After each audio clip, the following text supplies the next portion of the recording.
All right, good morning, everyone. Today we're going to be talking about language parsing. Now, before we dive too much into this, I want to do a quick review since it is Monday morning. So far, what we've learned in regards to language pre-processing and language itself is we're receiving a series of texts. Let's go ahead and say that we receive something like, "Hey, good morning, everyone. Today we'll talk about language parsing." Well, when we receive that series of text, we know that to a machine, this means absolutely nothing, right? It doesn't really tell it how to determine it. It doesn't recognize something like intent. It doesn't know English, so it doesn't know what are nouns, what are verbs, what are essentially our parts of speech that fall into this example here. So we know that we have no intent, we have no uh, part of speech assignment yet, and there's really no understanding to be able to formulate a response. And this is in all three different chatbots, right? This is for role-based, this is for retrieval-based, and this is also for generative-based. Right? As of now, this sentence means absolutely nothing to my machine or the AI chatbot that I'm about to create. Well, how would we go and fix that? What we ended up doing is we ended up chunking this information. And we did so utilizing something called word tokenizer, where for every single word in this sentence, we divided it into a specific list. So now we essentially did like a split method into this list to divide every token, put it within its own container,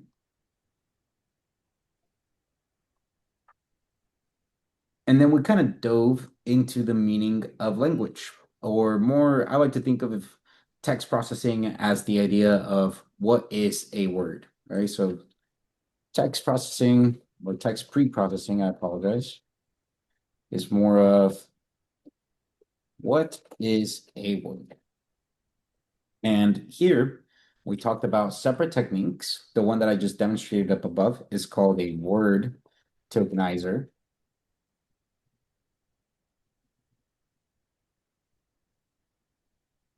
We also talked about something like um, removing special characters,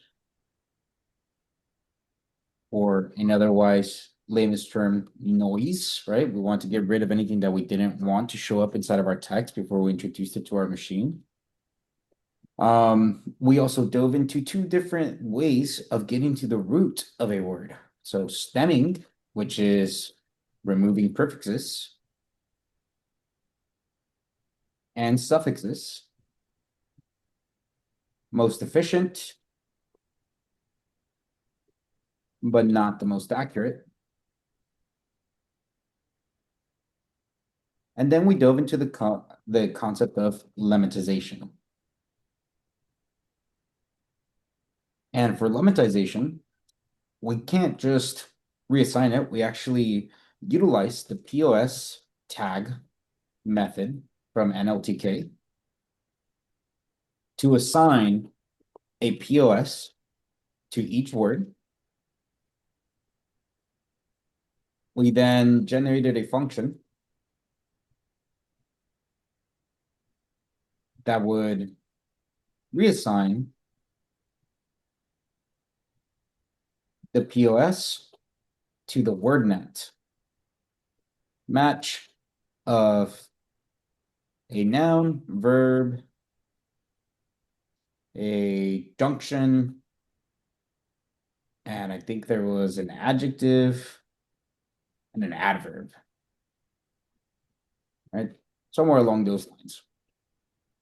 And now this allowed us to actually break down a word to its true form meaning, so its origin. of the word. And because we have so much interaction when we're utilizing lemmatization, this is less efficient and more consuming in time and space, but a lot more accurate. All right. So in something like text lemmatization, we could turn the word from running, when you're utilizing lemmatization, may turn into run. Or excuse me, may turn into go, depending on the context around the word. Whereas if you're utilizing something like stemming, running will just turn into run. Right? Where the root or the origin of the word of running is to go from one place to another.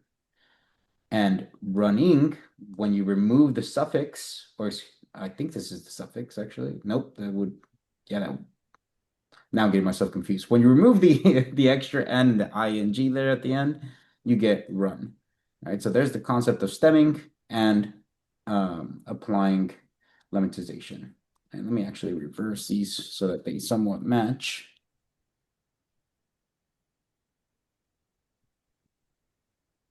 Now, this is where we're at up to this point. We've been working with singular sentences at a time, trying to break them down and give them some sort of meaning. We still haven't fed them to our machine yet, and unfortunately today we still won't feed them to a machine, but we will get into a different layer of processing our information. So far, we've gone through the process of giving every individual word a meaning or a purpose, per se, as to how they are to interact within the model. But this gives us something as far as being able to give individual words a part of speech. But today, utilizing language parsing, right? So this is text pre-processing that's worrying about each individual process in itself. When we're talking about language parsing, what we're going to do is we are going to focus about the entirety of the sentence now. Right? So far, I only cared about one individual word at a time. Well, now within the concept of language parsing, I want to completely understand what it is that this sentence is trying to accomplish. Now, I can't necessarily say what this sentence is trying to accomplish altogether, but what I can do is determine what kind of phrase this sentence would be, whether it would be a noun phrase,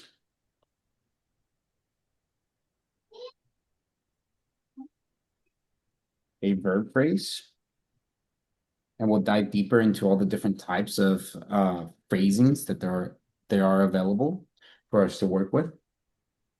And the point of doing this is so that when we feed into our machine can then identify patterns, commonly used text that's passed in, and from there begin to understand intent. Now, by understanding intent, we will also be able to facilitate the capability, I can't spell facilitate, the capability to formulate responses. And that's what we're going to be diving into today, is this portion here, right? Worrying about the entire sentence now and being able to generate or worry about what it is that this phrasing is bringing to us. Now, when we dive into that, we'll be talking about trees. We'll be talking about a couple of other concepts that come from a language parser, but that's going to be the main end state of today as to why we're conducting this lecture. Now, does anyone have any questions of where we're at up to this point?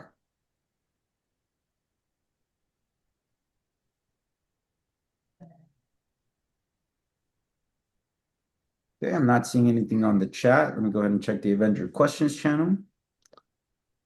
All right, I don't see anything in there either. I do see Cody's post. That's awesome. All right. Well, now let's go ahead and start looking at a little bit of lecture here. So we're going to talk about language parsing. Inside of language parsing, what we're going to be working with the most is going to be this dependency tree. Essentially, we'll break down a sentence that is passed in. So here we can see the cat sat on the mat. And the cat set on the mat will get broken down into specific words, and we'll get to analyze in a tree format where exactly is it that specific phrasing falls in. That will make more sense here shortly once we start seeing some practical application.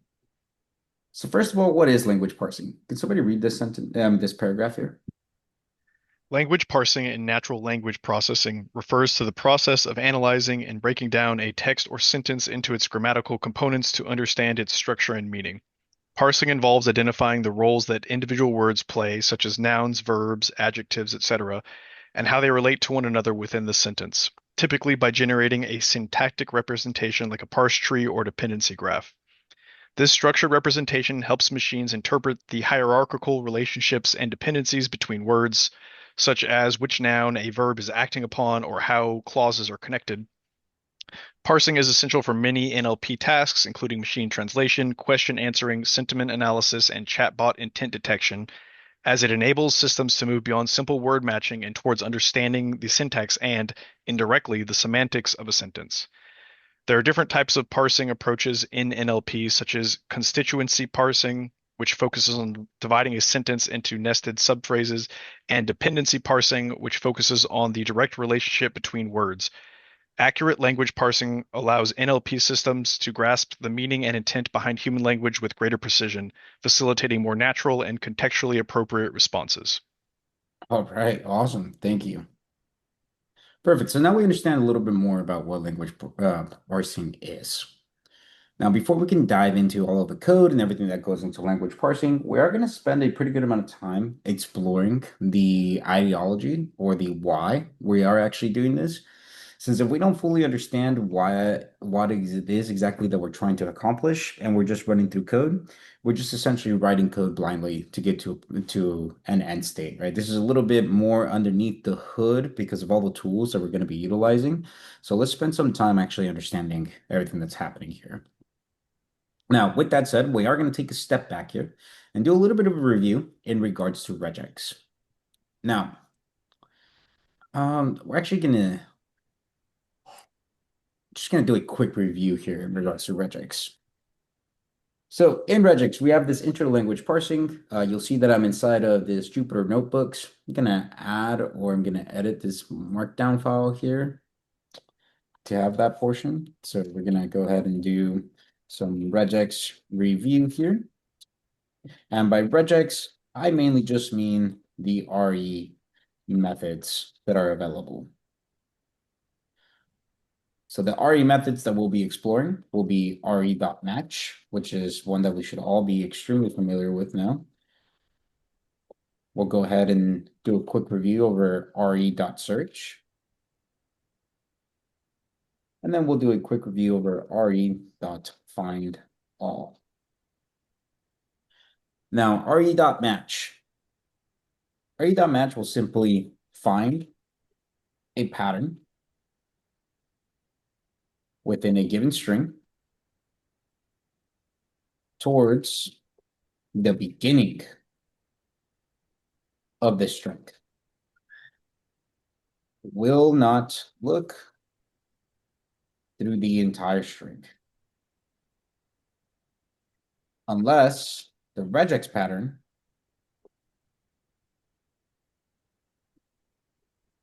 allows it to. Right? But the concept is that it starts from the beginning of the string. Well, search works quite different. Search will find or look for the first match of a regex pattern,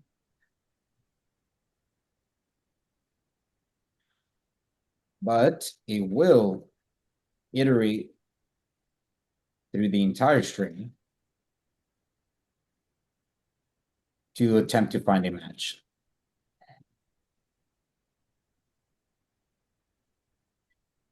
And then finally find all find all searches, excuse me, find all will look for all matches of the regex pattern and will iterate through the entire string to do so. Right, so those are three separate functionalities there. Here I have a story that has been provided to me. I actually have ChatGPT just generate a general story. I told it to have a certain number of characters. So I'm just going to go ahead and share that here with us. Inside of the Avenger Questions channel, you should have access to this text. So if anybody's trying to follow along, you're more than welcome to copy and paste that. All right. Now, in main.py, we're going to go ahead and add a code block to actually open up this file. So at this point, I'm sure we're all accustomed to the open function. Here I'm going to go into story.txt. That will open up that file. I'll grab my text, which will be a f.read. And then finally, I'm going to close that file. All right. And here I'm just going to return text so we can see that massiveness of text. Right? It put it all into one specific string, and that one string just has the entire text that's inside of that text file. All right. Now we can apply a little bit of this functionality that we've been talking about here. So for example, if I wanted to actually match some text like a title, well, I can use re.match. Right? We know that it starts at the beginning of this string. So when I pass in the text here as my second argument, it's going to start from the very beginning. I could just have it look for something like title, and this will return a match. All right, so I could say if, excuse me, let me go ahead and do result. Just gonna call this good match.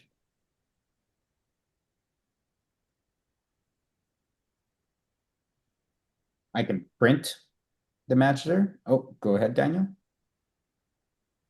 I was just seeing, do you have to import RE? I do, yes.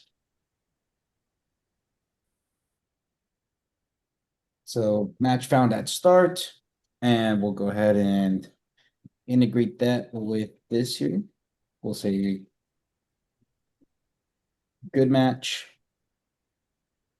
dot group, and that will allow us to see the match that was found. And then else will print no match in text. All right, so here we have the good match. Daniel just brought up that I haven't imported RE, so let's go ahead and do that as well. We'll import RE. Now we're going to execute this nice block of code here. So here we can see a match found at title. Now we could actually write some regex here. I can say, hey, I want A through Z, one instance of it, and then I want A through Z for one or more instances. So I could do the plus sign there.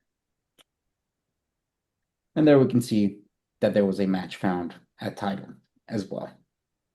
All right, so a couple different ways to do it, but it starts at the very beginning and looks for it. So title is the very first thing that was matched.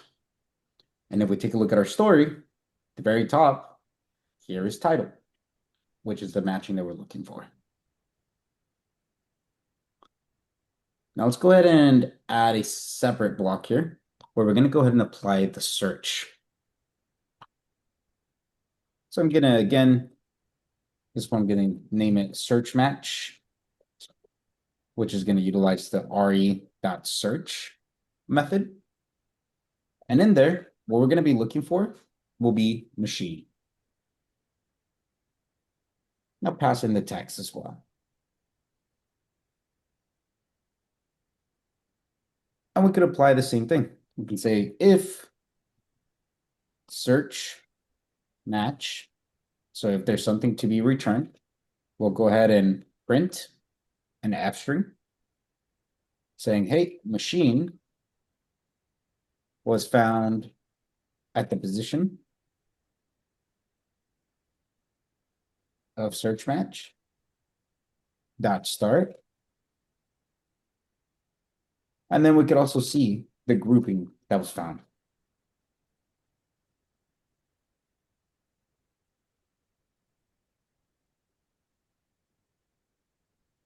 So you can see in that group method, what's actually returned is the text, and that start is going to give us the index as to where that pattern started. So we can see else, and then print no occurrences. A given regex. Go to execute this. We can see that machine was found at position 1897 and it found machine. If I go into my story and I count through these, I would eventually find machine. Let me go ahead and do Command F here and do machine. All right, so machine is in my text 13 times. But the very first one that's found is here. At the creation of machine. If I go and do an index, I guess maybe like 10 back, we could see that here. So let me go ahead and do that. Let's do an additional print statement.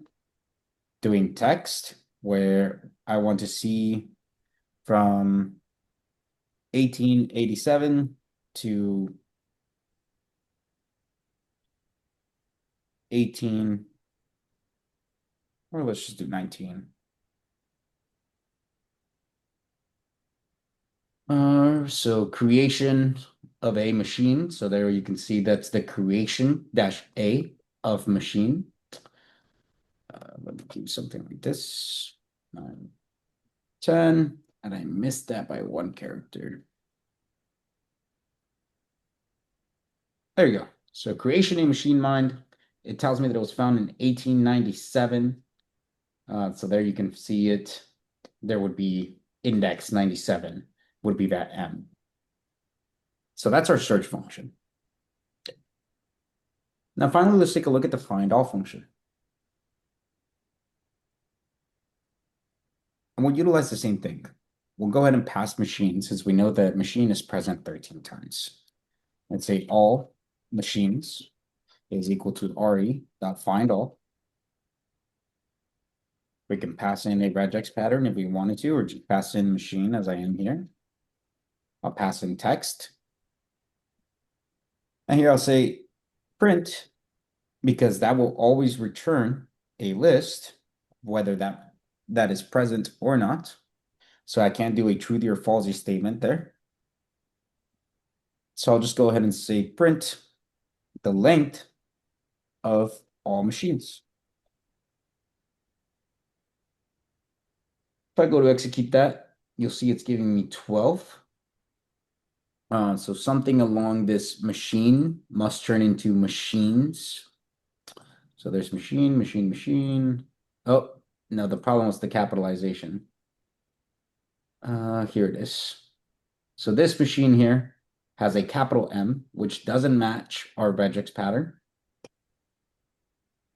And that's the reason why we only have 12 instances instead of 13. All right. If I go to print all machines and I execute this, you can see that it just returns to me a list with a repeated number of machines. All right. That was quick for all 3 of those methods. We will be utilizing those in our next lecture regarding machine learning. So it's important that we keep track of these. Does anyone have any questions regarding these 3 methods?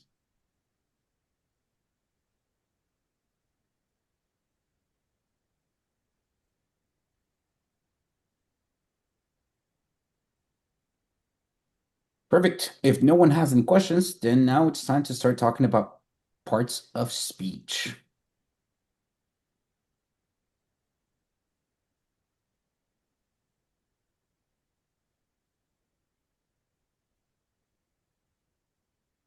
So now in part of speech, all we're trying to do is we're trying to truly understand what it is that are words are trying to achieve. Now, we ourselves don't have a detailed model, or we don't have a way to tell the machine, hey, this is what exactly it is that it's doing. And I'm not a linguistics expert, nor am I an English expert. English is actually my second language. So I would not feel comfortable trying to determine to a machine what exactly it is that is a noun, or what exactly it is that is a pronoun, a verb. Here's the different 9 types that we have here. So we have nouns, pronouns, verbs, adjectives, adverbs, prepositions, conjunctions, interjection, and determiner. Uh, Way out of my league, right? So, with that said, since I don't feel comfortable doing it, there's a function within NLTK. This function has a pre-trained model that understands individual languages, that's able to iterate through a language and determine what each word, depending on the context of the words to its left and its right, so kind of like context clues, determine what each independent word is accomplishing, whether it's a noun, a pronoun, or a verb. Which I think is fantastic to somebody created that so that everybody can use it. Very smart on them to have that public, because now it's one of the most used packages within LLTK that has become very popular altogether, right? So this POS tag function, what it's going to do is it's going to iterate through the entirety of a sentence or through a word. And once it looks at the sentence, it's going to look at the words that are connected to it. It's going to then determine, so for example, in this TL draw that we created, this POS tagging function would actually look at each one of these. So good morning, everyone. Today we will talk about language parsing. And it will, for example, good. It will take a look at to the right. It'll say, hey, good morning, everyone, and determine, hey, this is actually, it's either an adjective or a noun, right? Morning, we know that's a noun. Everyone, well, that refers to people, and they'll try to classify it as a noun as well. But it doesn't just classify it as a noun or a pronoun or as an adjective. It actually goes to the extent of tagging it as to what it's describing as well. So say this is an adjective that's tagged to a noun and another noun pattern. So follow a specific pattern describing how many words it's actually tagged to, or how many words it has a dependency on in order to accomplish its class of a noun or an adjective. And it'll continue doing that for every single word that we pass into the POS tagging function. Now, this is done with NLTK. We've practiced this already. We've seen it. I think we saw it on Friday when we went and practiced lemmatization. We gave it the POS tagging and then iterated through each one of those POS tags to give it a WordNet function. Here's a quick demonstration inside of our curriculum, but let's actually apply it to our words here. Now, before, when we practiced this information, we did it as a sentence, or excuse me, we did it as an independent word.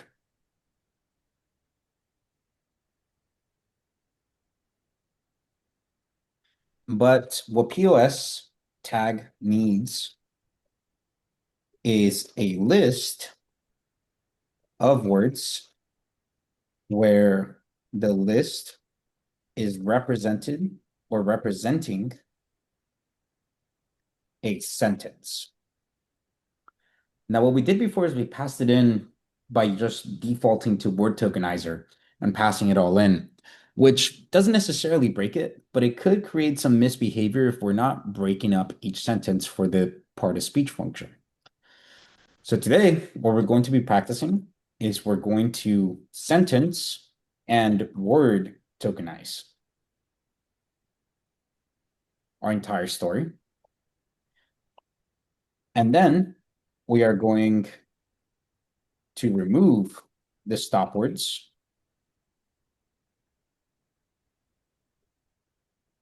from each sentence. And finally, we will POS tag each word within each sentence. So you can see there's already quite a bit of looping here. We'll try to do some methodology so that it doesn't loop too much. Let's go into some code here, and let's just create a function that will word and sentence tokenize. So sent word tokenizer. And what this is going to take in will be a text file. We'll just specify that this is string. And what we will return will be a list of list with string. Which I believe that's the right syntax here. All right. Does anyone have any ideas as to how we could accomplish something like this with all the tools that we have already learned?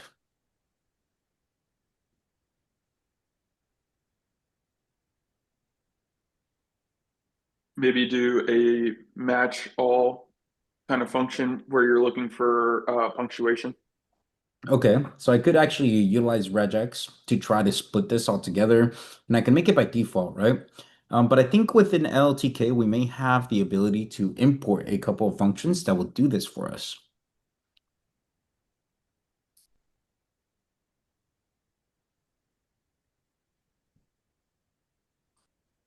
All right, well, if no one has any ideas, let's go ahead and start working through this, right? What we're going to do is we're going to actually grab from nltk.tokenize. We will import both sentence tokenizer and word tokenizer.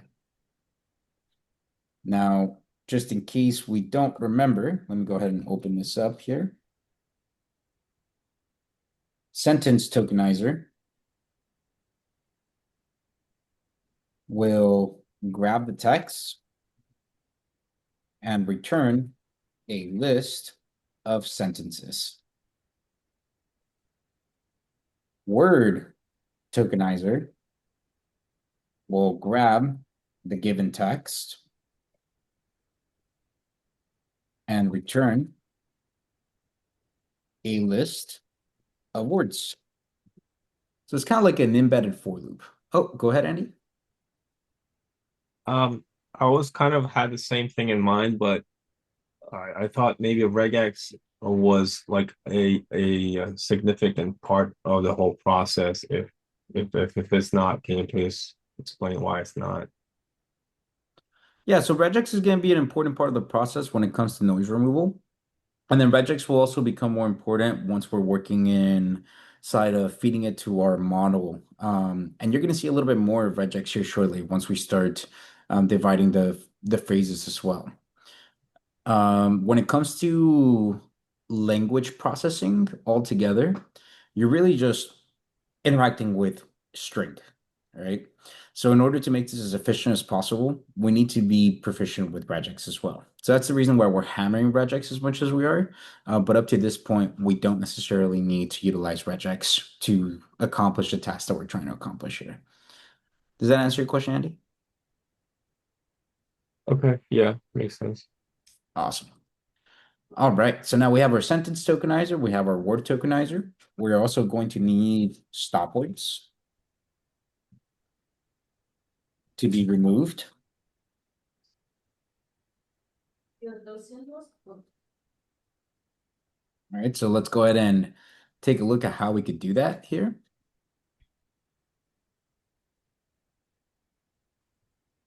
So I also want to import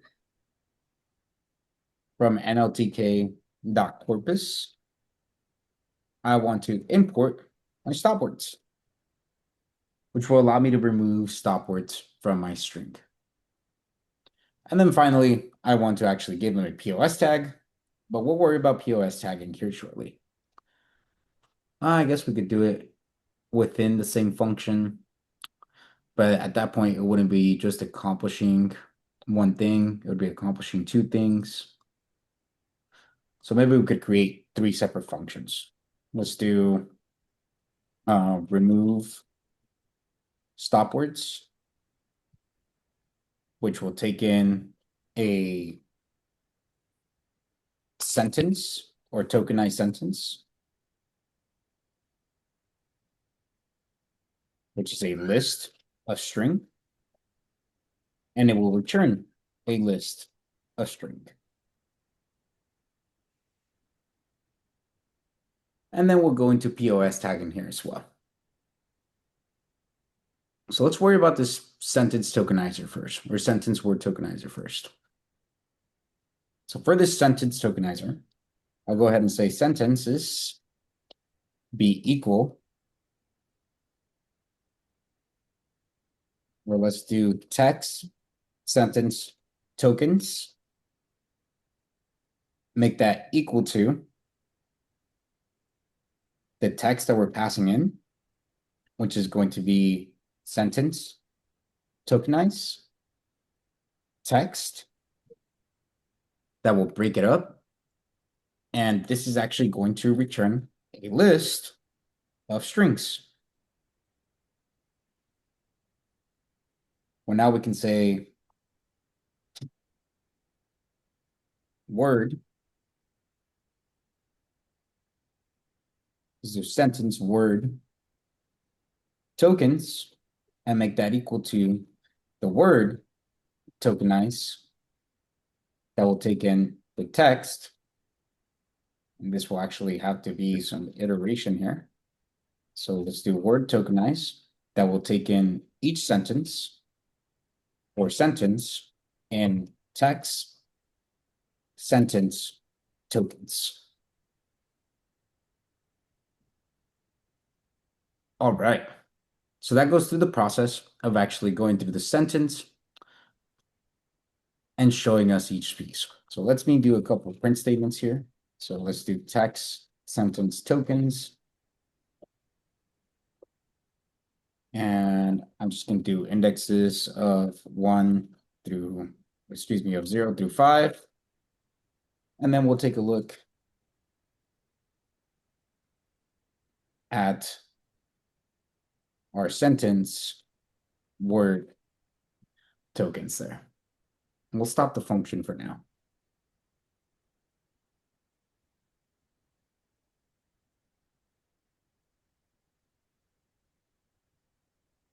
I'm going to go ahead and run the function here of sentence word tokenizer and pass in our text that we've created earlier. All right. So in the first one, you can see the text there where we have our file. It has the very first sentence and it looks like it wasn't able to identify it correctly. All right, so there's our first sentence that I was able to identify. Then there's our second sentence and so on. Now in the second print statement, we have nested list where we're dividing everything by each individual word. And I see a couple of hands go up. Go ahead and send them. I might have missed it. If your goal is to create a nest list, I don't know. I'm just curious why you didn't just pass text directly into the word tokenizer instead of doing a list comprehension. Yeah, so if I pass in the text directly into the word tokenizer, then what I would have is a list of individual words. All right, and that's not what I want. What I want are sentences chunked up together, where every sentence has its own word broken up as well. That makes sense. Awesome. Daniel? I'm just curious, why we didn't like clean up the text, I guess, beforehand, like we were doing in the examples on Friday, like where we're taking out like the asterisks and like all the random special characters. Yeah, that's a great question. And to be complete, it is simply just for time basis. Don't want to run out of time spending it trying to clean up the text and reviewing that information. So I want to make sure that we get through the content of today, and that's the reasoning behind it. But yes, we would still clean up the text originally. Does that answer your question, Daniel? Yes, it does. Thank you. Of course. All right. Awesome. So I shorted this up to 2 just because I don't want us to run out of get too much output there. So you can see the very first one is just the chapter being described along with the title. And the second is a rhythm almost like a heartbeat, right? And we can see that on the second text. So a rhythm almost like a heartbeat. All right. So there's our 2 print statements. I now have my words. Well, now I need to remove my stop words. Well, here I have a list of string. So first I can say, hey, my stop words are generated from stop words dot words And this is coming from English. Because we are speaking English. And let me make sure that that's how you, that is how you initialize stop words. Great. And now I can return a list comprehension for every word in the token sentence if the word is not in stop words. All right, so that will allow me to remove the stop words as well. So now I can say sentence word, no stops. And I can make that equal to, I'm going to go ahead and iterate through this again and put remove stop words.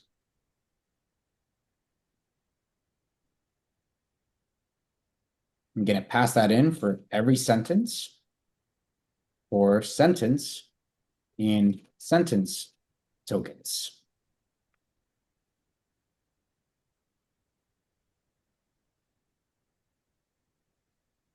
Let's go ahead and take a look at the differences there. So here we have the sent word, no stops. And let's go ahead and execute this block of code one more time. Is it sentence word tokens in your last list comprehension? Instead of sent tokens, is it not sent underscore word underscore tokens? It is. Thank you. I'm not sure this is where the error is coming from though, but it might be. Let me see. Traceback error. Oh, yeah, it definitely is where that error is coming from. I'm going to go ahead and execute it. There you go. All right, so now we still get back the text broken up and tokenized. A rhythm almost like a heartbeat is still there, so that means there's no stop words inside of that sentence. It's great. So now we were able to remove all of the stop words as well. And now finally, we just need to tag them with our POS tag function. Right. Which is the last part. So here we already have, from NLTK, I need to import POS tag. Now this POS tag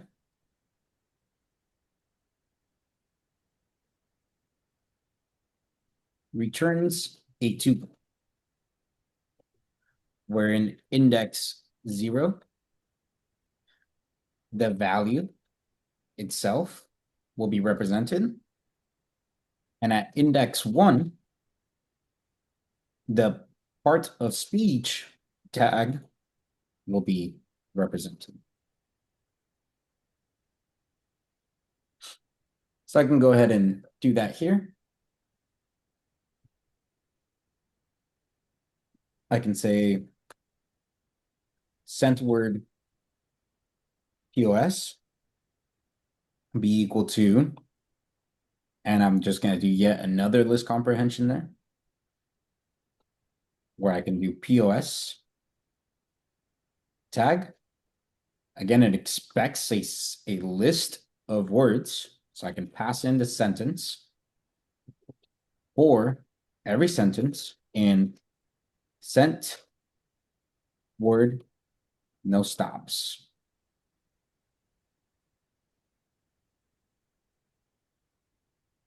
And now we can just change this to be sent word POS. Run our function one last time. And you can see we have the title, which is classified as a noun. For some reason that asterisk is being classified as an adjective. We have another noun. Here's a noun that is dependent on a pronoun. Again, Andromeda, which is a noun dependent on a pronoun. Now the asterisk is being determined as a noun. So this is why we do the whole regex portion of making sure that we clean up text. All right, so there we see the chapter, which is now a noun. One, which is a CD. I'm not sure what CD stands for. Actually, I would have to take a look at our lecture to see what CD stands for. Let me see here.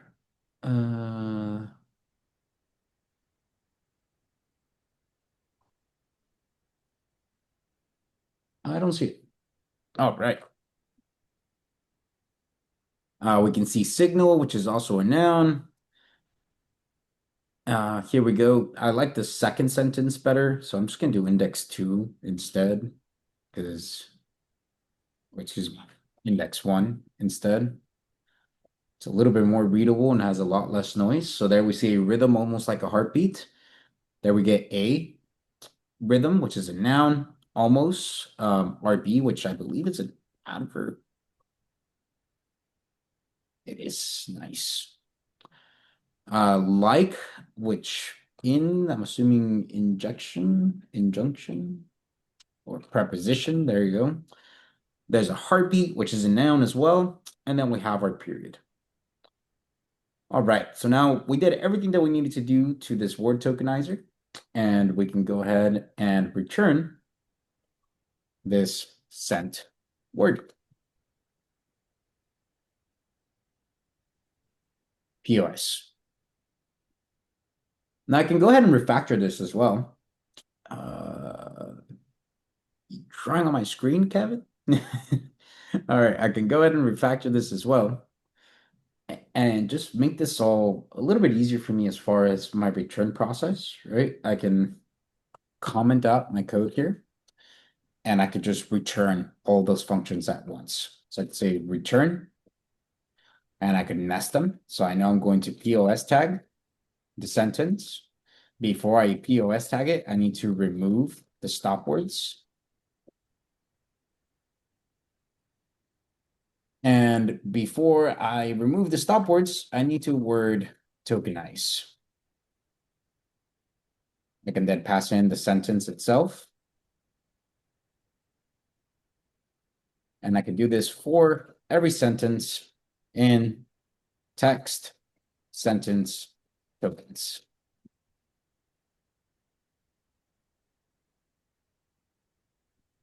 All right, so there's the return value of my function. If I wanted to actually store it there, so let's say POS text. Let me go ahead and print POS text at index 1. That should return to me the same exact sentence of a rhythm, almost like a heartbeat. All right. Awesome. Any questions regarding the sentence word tokenizer function that we have created? Just a quick question. Did you download all of the data packets prior to like higher up, basically, where it's like NLTK period download parentheses punct T? Yes, we did the downloads of each one of these packages over there. I believe we did this on Friday. When we Okay, so it's the downloaded all same of file. these. Yeah, so they should have the All same right. exact ones. Thank you. Yeah, it was just like confusing me. I was like, have I been doing this wrong the entire time? Yeah, you shouldn't have to download it against one. As long as you're within the same Python environment, you won't have to download it in. If you're using a new Python environment, then you will have to download it. Thank you.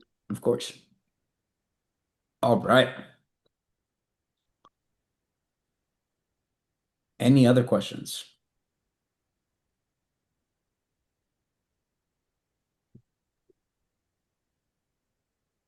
Perfect. If there aren't any other questions, well, you can see here that there's a couple of different tags here. We've created this table, and I really like looking at this table in specific because it breaks down in detail how each one of these codes are. And if you're ever finding yourself working within a very complex natural language processing that is you're trying to accomplish one specific task, this is going to become very important to you. And then we can talk about chunking now. Well, chunking, and let me break this down here, is where we're essentially going to talk through each phrase and determine what exactly the phrase is. So here we have a couple of examples here. We have like the big spaceship. That's going to be a noun phrase because the entire phrase is in reference to the spaceship itself. And let me see if I can get yeah.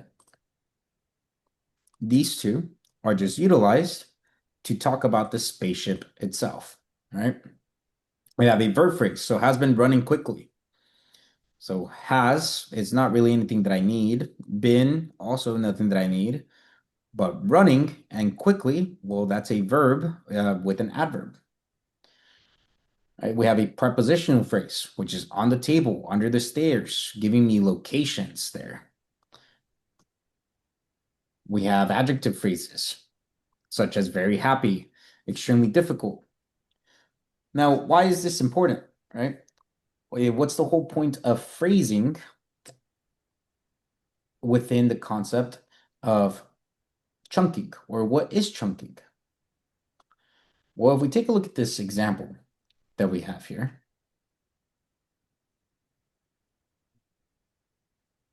we take down our good morning text. Well, here, what we have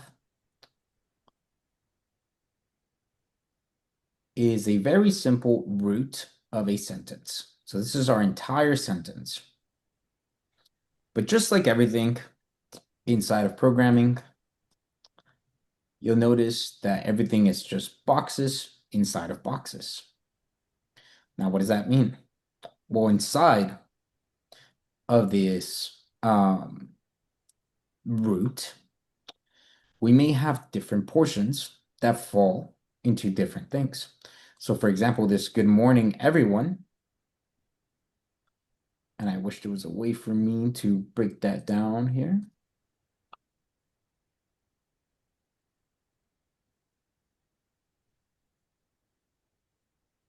I'm not sure if this is correct. I think this is more of a prepositional phrase rather than anything, but I'm going to go ahead and call this a noun phrase, right? I'll go ahead and call it a prepositional phrase. This could be broken down into a prepositional phrase.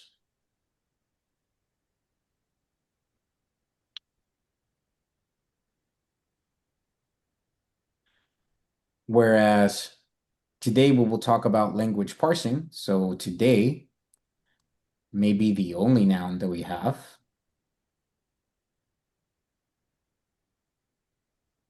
So here's our noun phrase.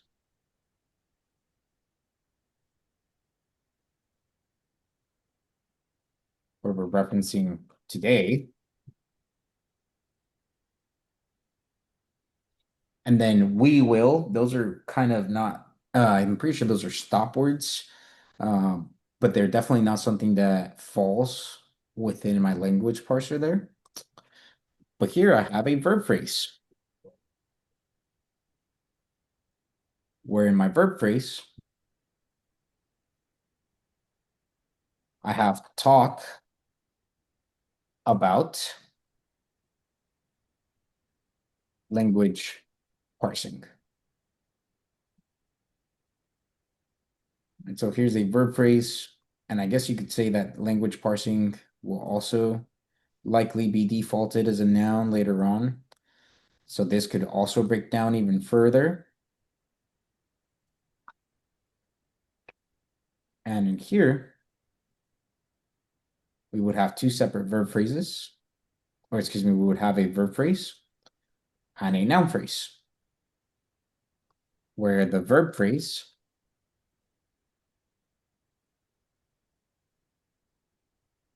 may look like talk about,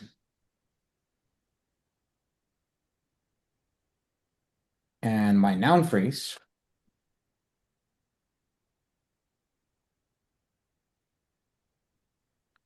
would likely look like language parsing.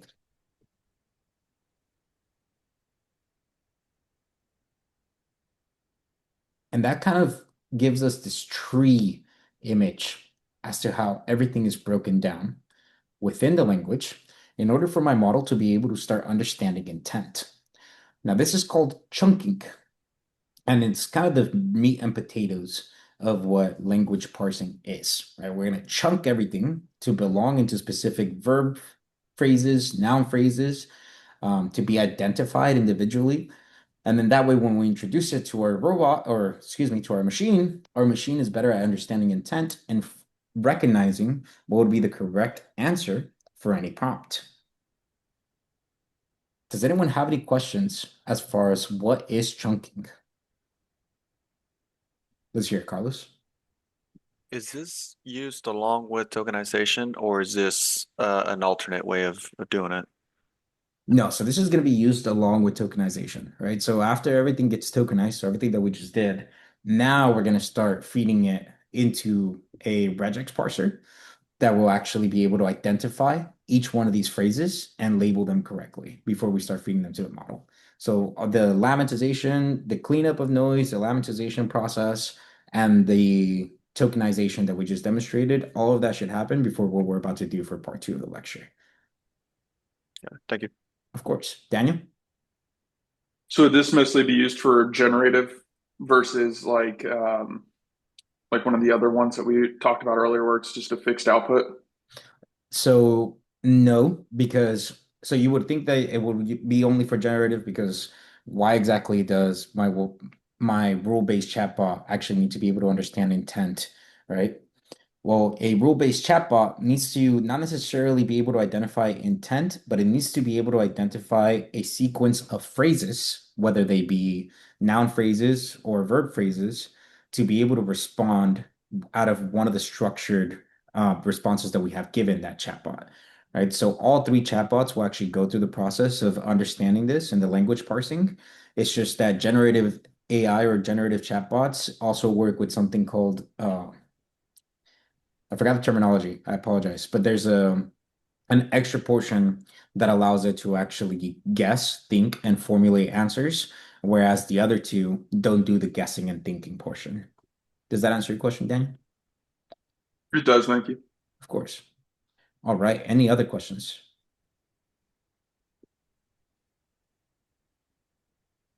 Perfect. If there are no other questions, we don't necessarily have an afternoon or in between class assignment because we really haven't done much coding. So let's go ahead and take a good break before we come back. I know I've been talking for a while, and I'm sure people would like a break from my voice. So let's take a 30-minute break, come back at 10:30, and then we'll continue on with part 2 of our lecture. Thank you so much, everyone.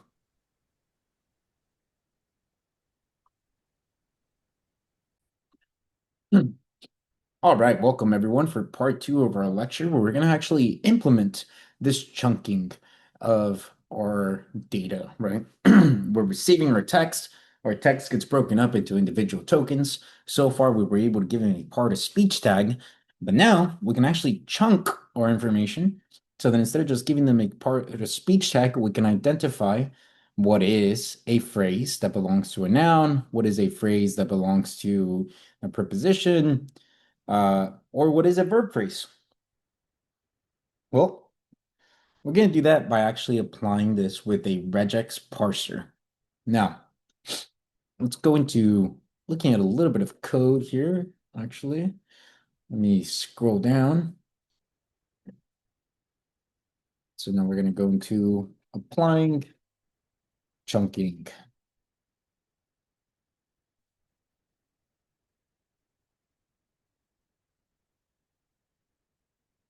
This is a regex phrase parser. Now, a regex phrase parser takes in one argument. And that's the noun pattern, or excuse me, the phrase, the part of speech pattern we're looking for to determine a chunk of phrase. So a quick example here, a noun most of the time has an optional determiner such as the, a, an. It may or may not have one or more adjectives.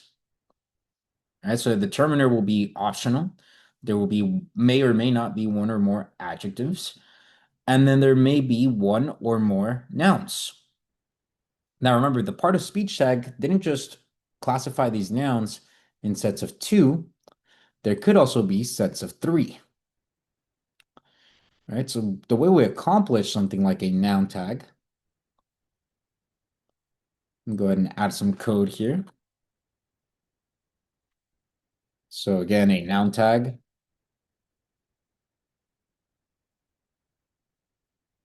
typically has, or excuse me, a noun phrase tag. Let me do that. An optional determiner. It usually has more, may or may not have 0 or more adjectives.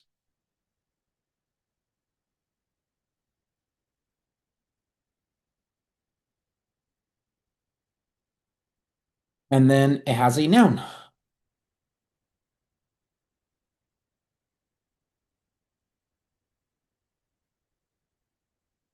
Now, rather, there are very special scenarios in which a noun phrase might be determined with a separate pattern, but this is the typical standard as to, in the English language, how we determine what a noun phrase is. Well, if we were to create a regex, right, because we know that a determiner is determined through the part of speech of DT. We know that an adjective is determined by the part of speech tag of JJ. And we know that a noun is determined by the part of speech tag of NN. So what kind of regex pattern would be able to find a series of these three being found? Anyone think of that?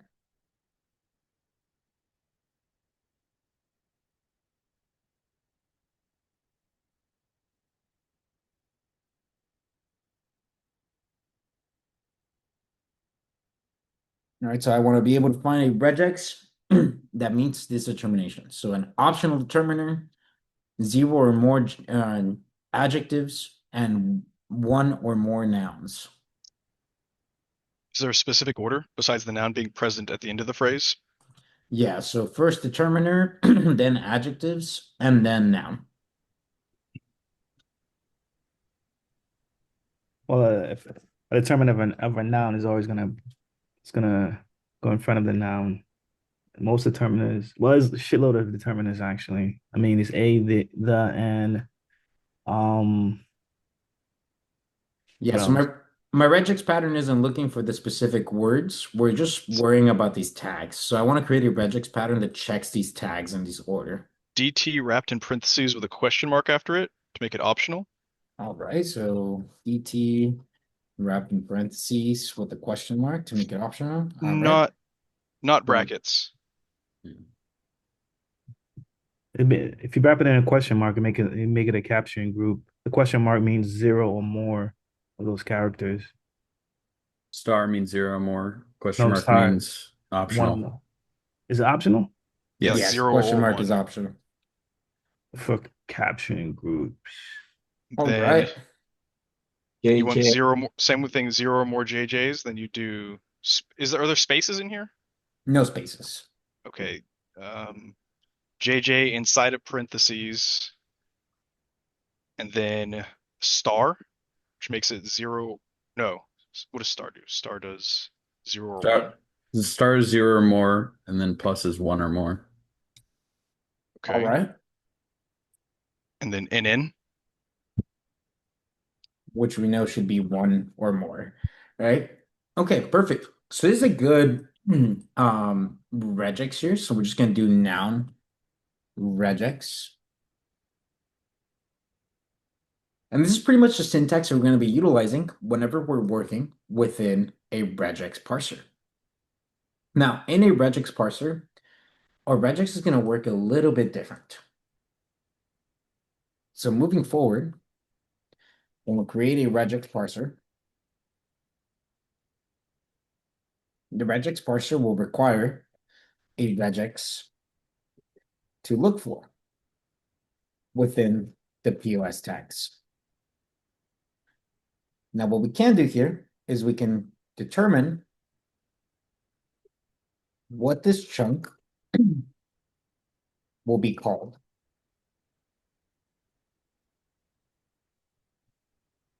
So as of right now, I'm just going to grab one sentence. Let's say selected sentence. I'm going to grab that from this POS text. I'm going to make that index 2. Or excuse me, index 1. I'm just going to print POS text to make sure it's the right one. All right, so we have the correct info. Oh, POS text 1. Do you want to print selected sentence? Yep, totally messed that up. Thank you.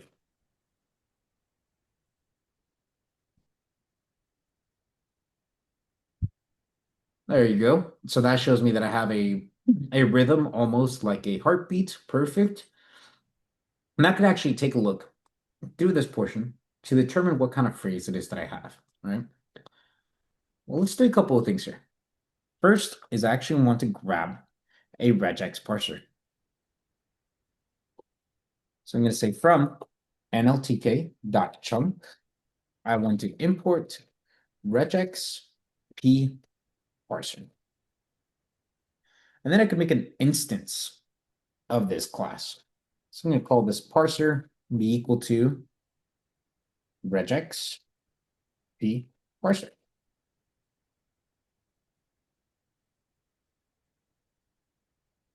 Now let's try to run this. All right, so I'm getting an error from regex p parser, and it's telling me, hey, I'm missing one position or argument, and that's my grammar that I'm looking for.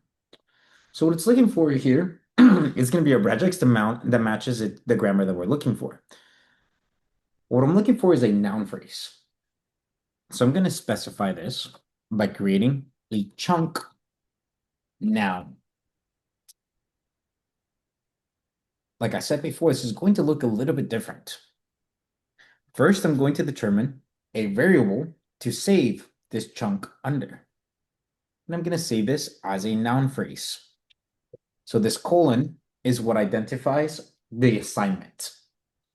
Right? So everything will be assigned to this NP here, noun phrase. And we'll see why that's important here shortly. I'm going to pass in DT because we know that that's the tag that we're looking for. Just like we said, that's going to be optional. Then we have JJ. Sometimes JJ may come with an extra at the very end, right? Maybe up to 3. Determiner will always be 2.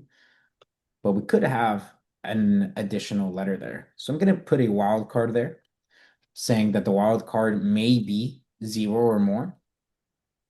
And then I'm going to say that the entire adjective may be 0 or more. And then finally, our noun. So our noun may also have a third character. That third character, we're just going to utilize that wildcard for. It may or may not have a third character, so we're going to put the star for 0 or more. And I know that for sure, I do want the presence of at least one noun. So I'm going to put a plus sign there, saying 1 or more. Right? It's exactly the same regex that we had up above. We're just changing a little bit of the syntax to match what the regex parser is actually looking for. Well, now we can pass it into the chunk noun, or pass it into our regex parser. Pass it in chunk. What are you complaining about now? Illegal chunk pattern, DTJ. Oh, excuse me. I forgot to wrap this all inside of curly brackets. All right, so curly brackets determines this is what we're looking for, and we're going to save it inside of this NP. So finally, we were able to create our regex parser. Our instance of a regex parser exists, and our selected sentence is down below. Well, now we can pass in that selected sentence into our regex parser itself. So I can say parser.parse,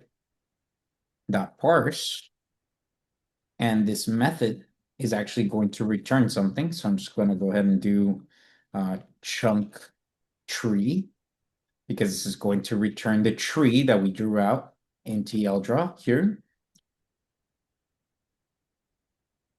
And I'm going to pass the text, which in this case is the selected sentence. All right. As of now, nothing is going to change. And actually, the selected sentence is never going to change, right? The parser.parse is not a destructive method, meaning that it's not going to change the original value of the text that is passed in. But this chunk tree does look different. If I go ahead and pass this into my chunk tree, and I take a look at it now, well, now it's telling me, hey, in this sentence, we were able to find a noun phrase that means a rhythm, and then everything else came in. Finally, we have a secondary noun phrase, which is heartbeat. If I try to take a look at it, it's not going to necessarily give me any more information than that. But we do have a pretty print method. So instead of printing it this way, what I can do is I can say chunk.tree.pretty print, and then send it. And now we have where S is the representation of the entire sentence. So let me go ahead and take this here, see if I can copy and paste it.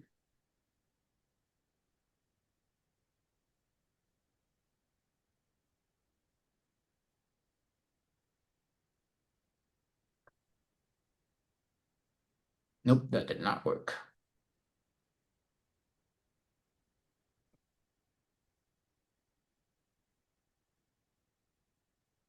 All right, so we'll take a look at it here in the terminal.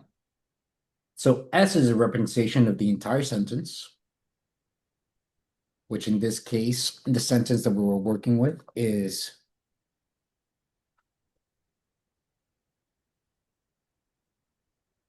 a rhythm like a heartbeat.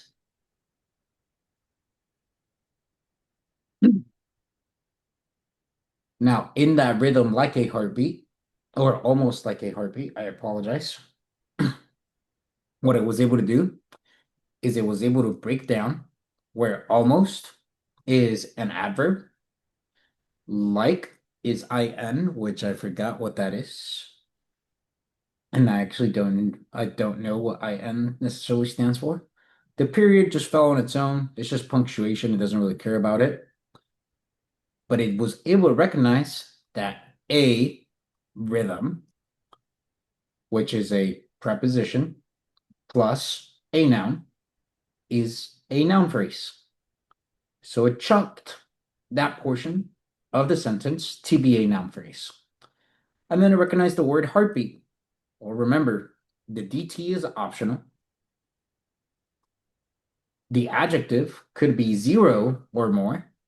So it just takes heartbeat as its own noun. Right? So there's the tree being created, broken down, where it took that sentence and specified, hey, this is now a noun phrase. All right, before I continue moving forward with this, does anyone have any questions over what exactly it is that regex parser is doing for us?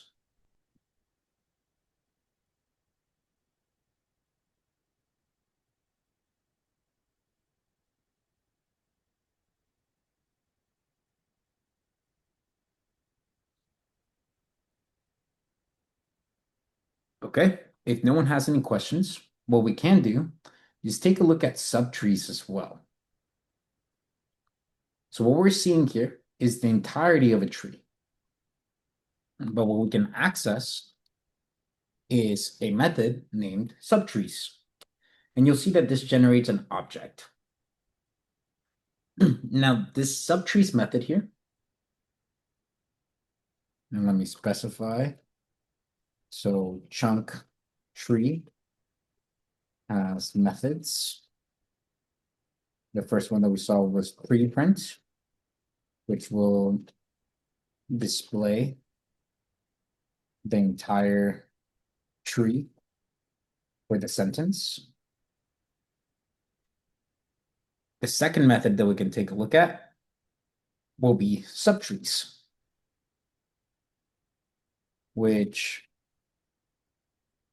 takes in or can take in a filter method to look for specific tree patterns. So for example, currently we're looking for noun phrases. Well, I can filter this subtree, pass in the lambda function. And actually first, let me go ahead and list this out.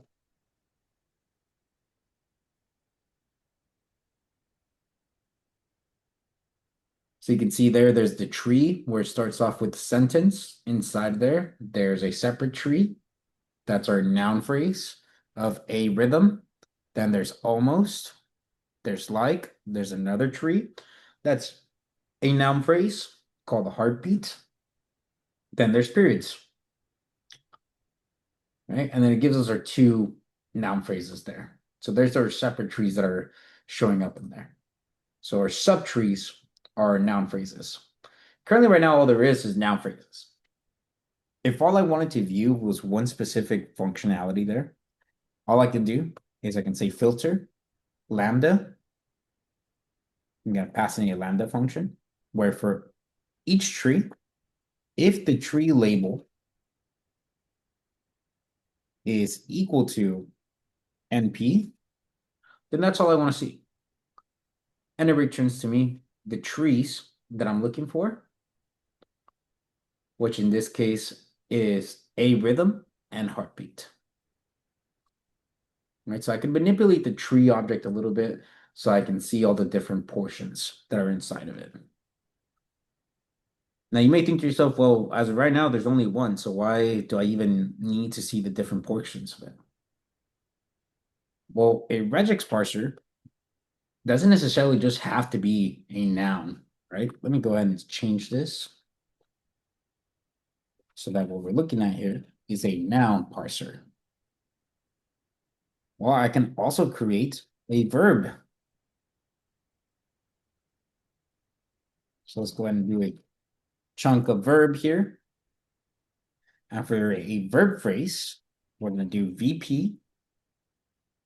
And a verb phrase would be something where we have a verb, which could have a third character,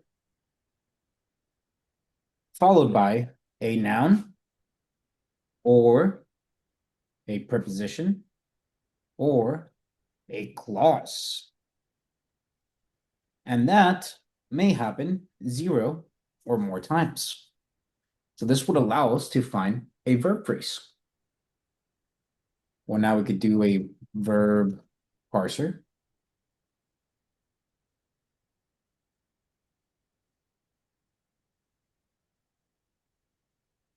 Which is the equivalent of a regex p parser. And pass in a chunk verb.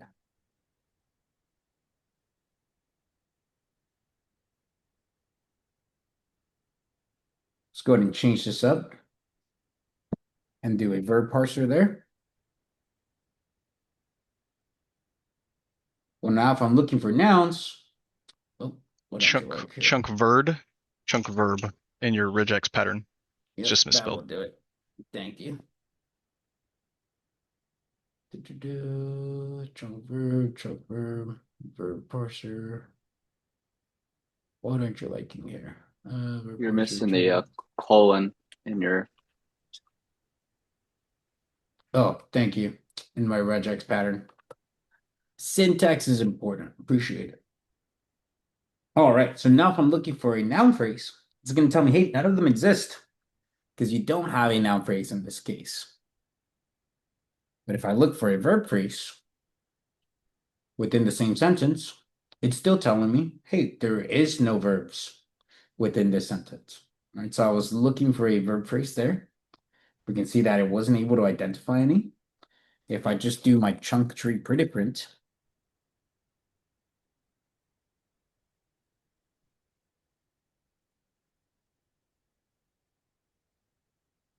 it says here that none of those was able to match the pattern that I'm looking for.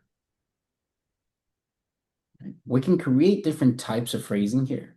And in our curriculum, we actually have examples of what you can utilize to be able to find all the different types of phrases, whether it's a prepositional phrase. So for example, I'm going to overwrite this portion here, but this is a prepositional phrase here. And let's just do this really quick here. Where in a prepositional phrase, you would have an in and a noun key.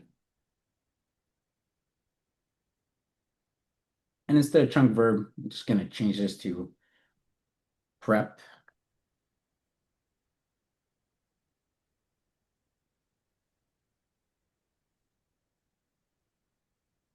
Now, when I execute this, still wasn't able to find a prepositional match. If I go back to my noun parser down below,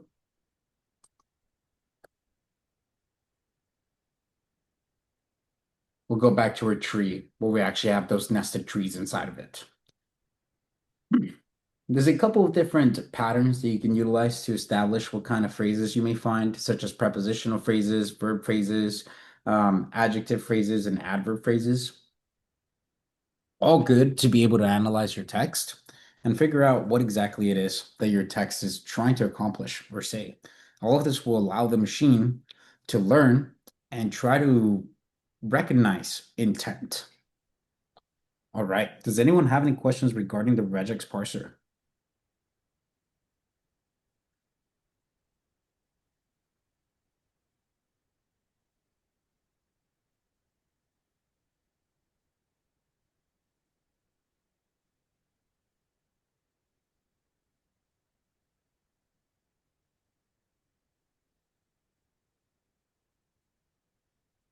Okay. If no one has any questions regarding the regex parser, the next thing we're going to do is we're going to work through the process of actually applying this regex parser to every single sentence that we have.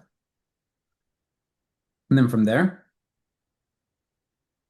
we're going to try to see which one is the most common sentence of a verb phrase or other phrases that may be happening here, right? So currently right now, we're only doing it to selected sentence. But let's take our noun parser and our prep parser and apply them to our entire text. So applying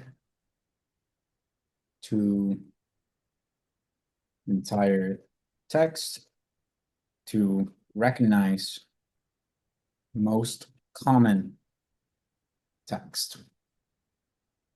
All right.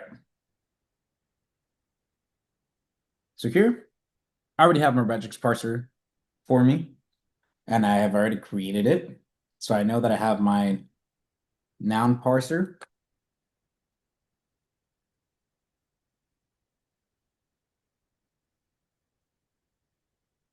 Already created. I know that I have a preposition parser already created. And I know that I have my POS text, which returns my entire text for me. All right. So all I need to do is iterate through my entire list of sentences and apply this parser. So in step one, I'll go ahead and create a results where I'll grab my parser. I'll say, let's do the noun parser first. I'll parse through this text for each sentence in my POS text. Okay, we'll see that was executed successfully. All right, if I take a look at my results.tree now, it's actually not going to work, I'm pretty sure.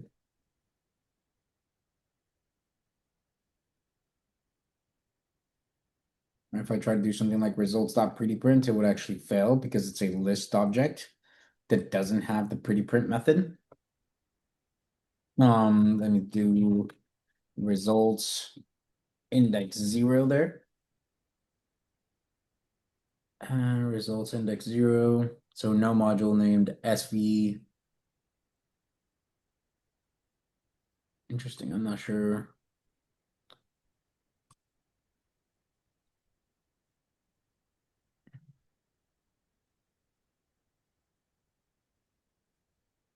Not sure where that one came from.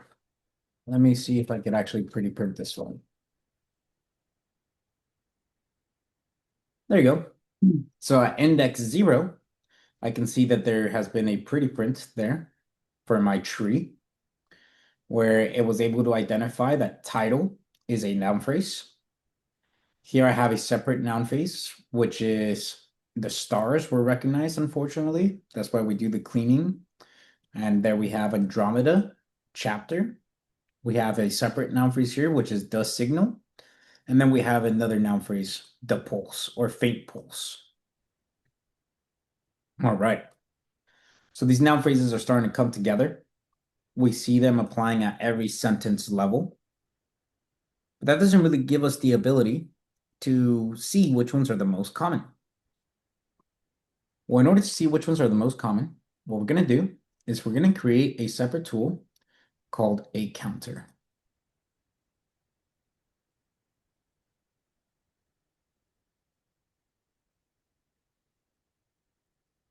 And this counter will allow us to actually take a look at which one is the one that's most commonly used. Now, this counter isn't just going to be a function that we make an algorithm to be able to do this. Instead, we're just going to grab from collections, and we're going to import the class named counter. Now, in doing so, we can create our algorithm. So I'm going to make a function here named chunk counter. This function is going to take in a chunked sentence, and it's going to take in my POS tag. I'm just going to call it POS label. I guess that would be wrong because I'm not looking for a POS label. I'm looking for a phrase label. All right. Now, what we have here is we're going to create a list for chunks.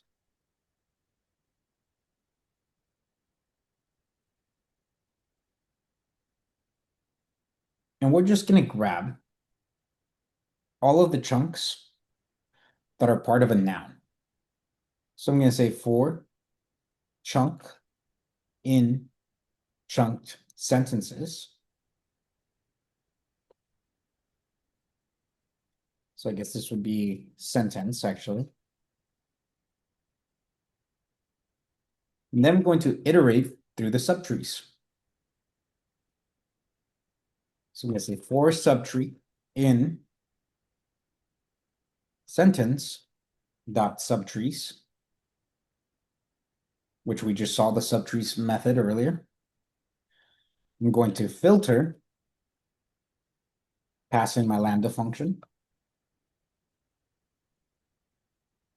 where I want to check if the tree has the label that is equal to the phrase label that I'm looking for.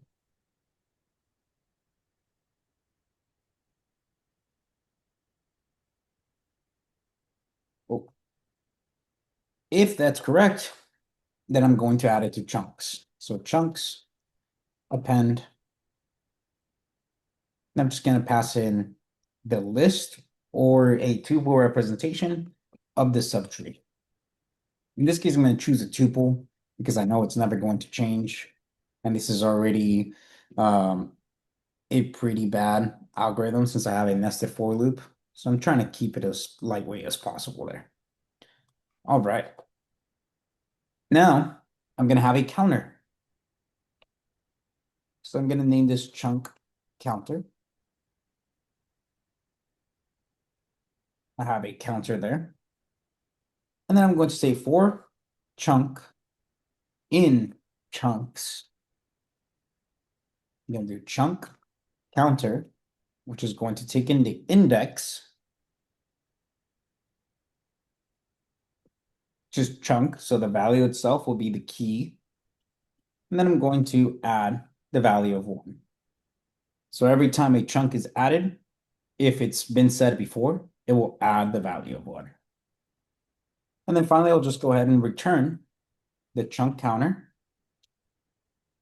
This gives me a couple of methods. The one we'll be utilizing here will be most common. Let's just return the number one most common phrase right now. Okay, I'm gonna go ahead and run that to make sure it works, or at least that there's no syntax error in there. And now let's actually pass it in through our text. So I'm going to say most. Actually, I'm just gonna put that. Chunk counter, which we know is going to take in results. That's all of our chunked sentences. All right, all of our chunked sentences are inside of results. So I guess I should make this an S because they're sentences. All right. And then the second argument is a label. Well, in this case, I want to look for noun phrases. So it looks like the number one noun phrase that is utilized in this entire text is Elara. And it happens 10 times. If we wanted to take a look at the top 30, or let's just say top 5, I could just change that to be most common 5. You'll have to run the above code again. I think I did. Did I miss it? Probably missed it. There you go. All right, so there's the most common 5. And now you see Elara. There's chapter, which was utilized 5 times. There's the crew, which was used 4 times. Cade, 4 times. Again, Elara, which shows up as N. So this is a different Elara. So this is Elara with NNP, and this is Elara with NN. That's why it shows at 10 over there and 3 here. All right, so now at this point, we can see different chunks. We can determine what's the most common sentence or the most common phrasing that's happening. And by determining the most common phrasing, we can figure out what is it that my user is intending to ask me. All right, when I give this to my chatbot, or my chatbot is utilizing this information, my chatbot can now say, oh, the user is trying to accomplish this goal. And I know it's trying to accomplish this goal because the most common patterns inside of their text determine that the noun that they're looking for is maybe time, and the action that they're looking for is what, right? So what time, and then it's so on. That way it can determine what proper answer to give to you. Does anyone have any questions regarding this creating a counter for chunks?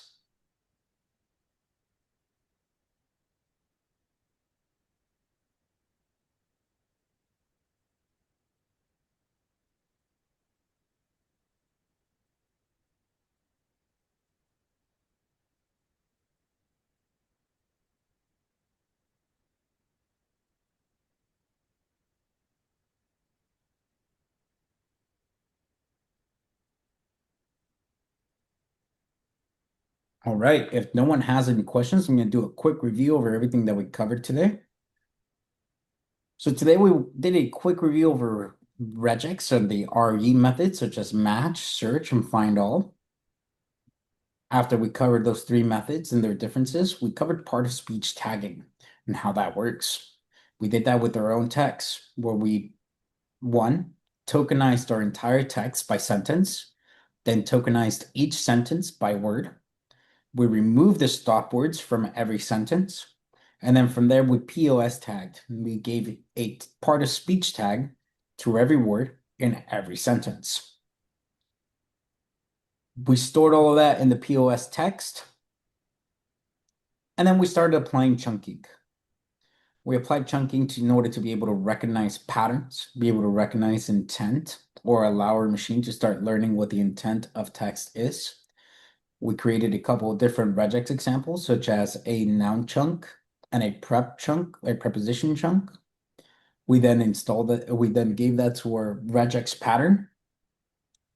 Took a look at what trees look like, what are subtrees, and explored a couple of methods within trees. We finally created a counter utilizing collections and utilized that counter to be able to identify which one is the most common phrase that is used throughout the entirety of this story.txt. At this point, does anyone have any questions over anything that we've covered today?